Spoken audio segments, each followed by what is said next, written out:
Hello and welcome to our review for the new Roto Grip Clone. The clone releases on August 18th with the Tour Dynamics. I also have a review up for that one if you're interested in it as well. Before we get started, big shout out and thanks as always to Royal Crest Lanes. They're a big part of bringing these videos to you. All it takes is a text and we have everything we need. Also, my code ROSEDOLL10 will get you 10% off your order at checkout at CoolWick, and if you check the description, you'll find a bunch of helpful links and information, including our personal specs and a link to buy the clone at Bowler's Mart. I do receive a 5% commission on all sales through the link. There are several things to talk about here, so make sure you stick around for the whole thing. Yes, it looks good for my metrics, but that's not the point. It's just going to take a minute to hit all the points that need to be hit. For the details, the clone uses the cloned ET core, same shape as the ET core from the UFO and UFO Alert, but the density has been changed slightly to strengthen the core a touch overall. The RG goes down a smidge to 251, the diff goes up a few points to 056, while the int diff or PSA strength stays at 016 in 15 pounds. The new OptiTrax solid cover that comes out of the box with the React-A-Gloss polish is derived from the E-Trax and E-Trax Plus formulas that we've seen a lot on balls like the Rubicon, UC2, Idle Pearl, Idle Pro, Halo Pearl, RSTX2, UFO Alert, and most recently on the TNT, and I definitely agree it's in that zone. More on that in the review. Angel's layout is the same as always, 4 5/8 by 3.5 by 2.5. It's a strong but balanced layout meant to just let the ball do what it was designed to do rather than stretch it or tweak it in one way or another. Mine is my typical ASIM layout of 4 3/4 by 3.5 by 3.5. The pin is in the ring finger for reference. I really like how this layout splits the gap between pin up and pin down. We've also adjusted the surface as usual down to 1000 with Jayhawk Bowling Supply's Diamond Dust pads on a resurfacing machine for both of us, then finished with React-A-Scuff for her to get the ball to a 3000-ish grit sheen, while I finished mine with step 2 to get a light polish back on it. This is something we always recommend no matter the box surface or company. It's an important part of breaking the ball in and tailoring it for your game and the conditions you bowl on, plus this way we can get you a couple different looks at the ball. Most other review channels out there will throw it at box, and a look at different surfaces is always a popular request, so here you go.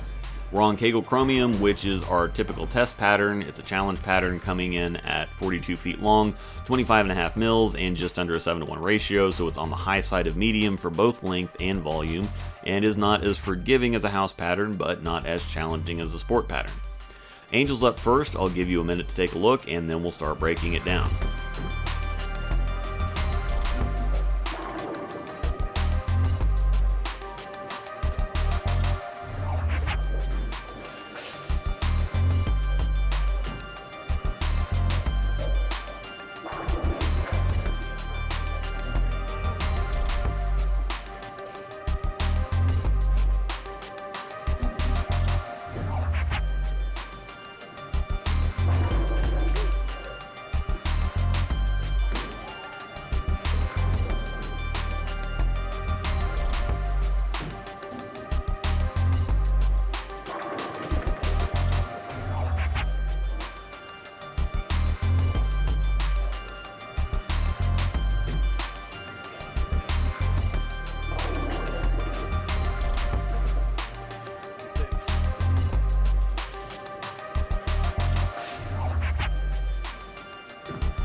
The first and most glaring thing for everyone hoping for and anticipating a UFO Alert remake is that the clone is not it. It's annoying that it's being marketed as something similar, familiar, or upgraded when it's such different ball reaction, so we're just going to treat it as a separate ball. We will, however, feature a comparison a little bit later to illustrate. However, on the flip side, this says nothing bad about the ball reaction. As long as you look at it from the proper perspective with a correct set of expectations, you should be as pleasantly surprised as we are with the actual ball reaction. The short version is that the clone feels like an asymmetric TNT. It's got that heavy rolling, somewhat tumbly reaction. It does slow down quite a bit like the TNT does, and then has a consistent patient climbing finish on the back end. There's some familiarity to the Supernova in there with the friction response and general shot shape on the lane, in addition to a hint or two of RSTX3, though definitely not that strong or that quick. Much like the Supernova and balls that shape like it, such as the Nova and Hustle USA, kind of the slow, climbing, tumbly, arky stuff that's really stable and likes to slow down, ball reaction for Angel doesn't get better than this. It took her a minute to get locked in as it was stronger than she expected it to be. Like the core and the TNT, this small density adjustment really does make this thing a monster somehow versus the original ET core, and it gets a lot done on the lane. Notably, the more a ball wants to slow down, the more it's going to hook, because that's giving it more time to continue to dig and hook. The cover is still medium strength though. You can see that while it's rolling heavy and slowing down, it's not trying to hook too soon or take off when it hits friction. It's really blendy. Once she gets adjusted, it's a nice little third arrow swing that's the perfect balance between traction, length, and shape. It takes the idea of something like an original Rubicon and beefs it up a little while adding a little more control. For contrast, we'll compare it first to the Duo, which has a stronger cover but a slightly weaker symmetric core. Take a quick look and then we'll talk.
The difference here is interesting. The Duo is longer and sharper, but I think you can see that it doesn't try to slow down like the Clone does. Watching the Clone, it hits the lane and visibly tries to slow down, while the Duo stays more the same speed all the way down the lane. The core keeps the reaction stable and consistent, but the cover is doing more of the work here as it delivers a strong but controllable move on the back end. The Clone, on the other hand, again, you can see hits the lane and gradually slows down.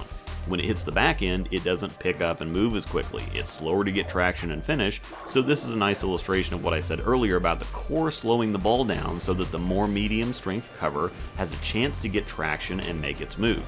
They're unexpectedly nice complements. I didn't realize how well these two fit together until I got into writing this and comparing footage. The shapes are familiar, the same kind of tumbly look. The Duo's just longer and sharper, even a little weaker despite having the stronger cover, while the Clone rolls earlier but is smoother down lane. Transition on house shot gets tricky sometimes. Sometimes as you move in, you actually need to ball up to combat both the puddle in the middle and the extra angle. This combination could put a little twist on it because the Duo can give you a little extra length and pop when the lane starts to transition, but the cover strength will still be able to manage the extra oil and volume inside, where the Clone might be a little lazy and flat in the early stages of transition when you have to start moving in. Now we'll take a quick look at the UFO Alert. Same layout, same surface prep. Here's a few shots for a refresher, and then we'll dive in.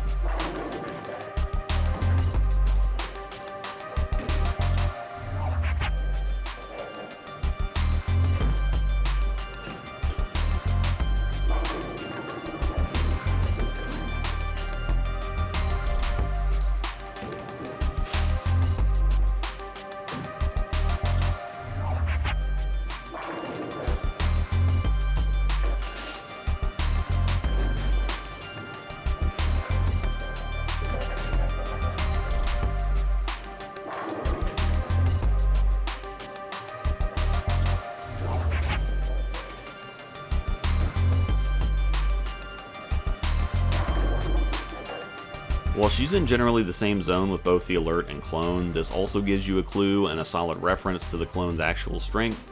The Alert doesn't slow down at all, however. It glides and has a quicker motion on the back end. It's a rounder shape rather than the methodical climbing archy shape of the Clone, and it looks like a perfect complement to the Clone. But the reaction of the Clone doesn't mirror or mimic the reaction of the Alert at all in our opinion, and that's realized a substantial amount more in throwing the two side by side as opposed to just watching them on video. I'm sure plenty of other reviewers will feature the comparison, and I expect them all to say the same thing. If you're after an Alert replacement, the Clone obviously isn't it, but the Clone obviously looks great, so don't let this put you off the Clone. Keep looking for another Alert, but you have to recognize the Clone's potential as a tough pattern monster, which we're going to examine now with me. The Clone and I had a rough start. I ended up knocking the shine off later with a 2000 pad to stunning results, but take a look at the shiny footage first, we'll talk, and then we'll move on to one of the bigger shocks I've ever had with the surface adjustment.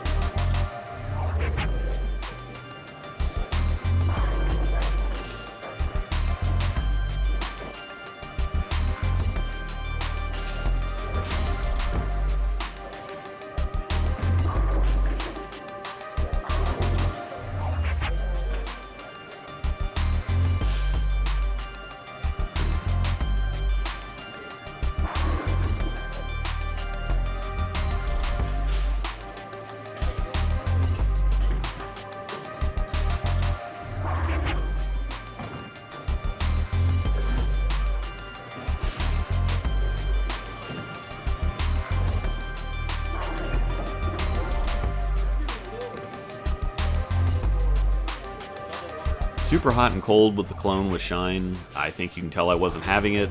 Part of it was the realization that it wasn't the alert replacement I was hoping for, and part of it was that the ball reaction was just really bad and miserably inconsistent. This is the same stuff I use and same process I follow to polish everything else, and everything else looks great, so this was incredibly disappointing across the board. Remember, the reason I polish things is to get a better idea of their actual strength, and remember, this ball actually comes polished out of the box. Everything will hook with surface, but weaker covers get quite a bit weaker as they shine, while the stronger covers will just get a little longer and sharper but retain a very similar amount of traction. The clone consistently wanted to go a few feet too long and puke. To get it to look any good at all, I had to keep it uncomfortably close to the pocket. 5 at the break point is usually the sweet spot on this pattern with virtually everything, and if I get it inside 7 or 8, there's no prayer it holds. Here's a couple quick shots with my Hustle M&M, which is very similar from a shape perspective, but miles weaker on paper, and it has no problem peeling off the ditch, but if I let the clone outside 6 or 7, it wasn't having it, and that was a huge red flag for me. After being tired of fighting it, I dropped it back in the bag and walked off, but given how much I preach about giving stuff a chance and adjusting surfaces, I decided to hit it with a pad and give it another shot so I wouldn't get justifiably crucified. I took a fresh 2000 grit Abralon pad to it and fired the camera back up, so take a look here to catch up and then I'll try to make sense of what happened. Side note, the camera was accidentally bumped, so that's why the small jump in picture, no shenanigans here.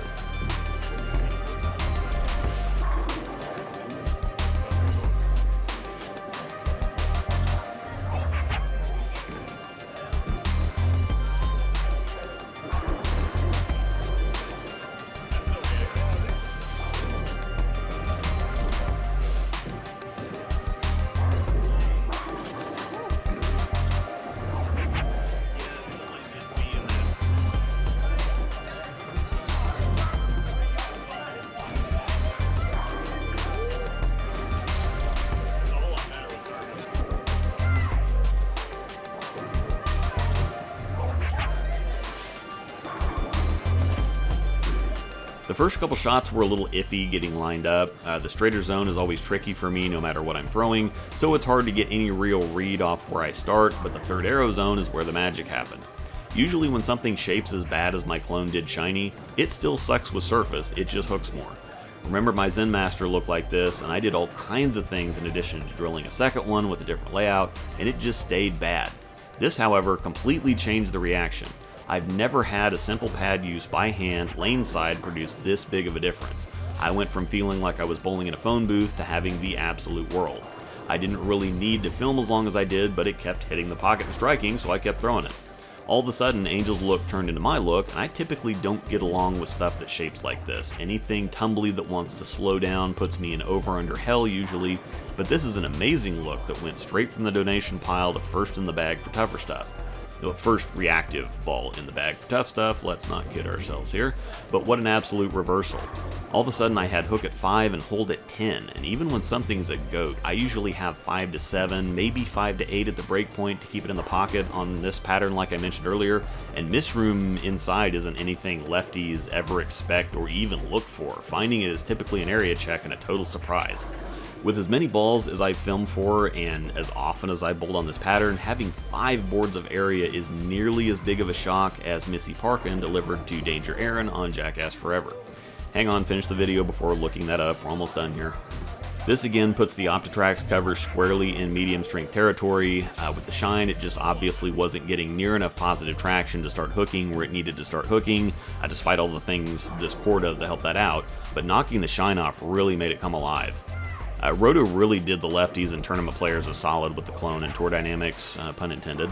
If you keep a little surface on both, it's just hard to miss. We also have a TD review up if you want to check that out. It's well on its way to becoming an obsession of mine already. I'll have plenty of comparisons coming. I hope I skip one for me at the end here because this was already a little long and involved. I keep promising that and keep getting busy, but there's all kinds of stuff I want to take a look at, all kinds of great stuff that just came out, and all kinds of great stuff that's about to come out. Remember that release day is August 18th. It's dropping with the tour dynamics. That video is linked at the end of this one in the More Videos box.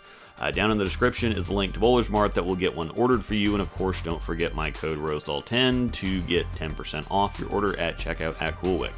Thanks for watching, and may the strikes be with you.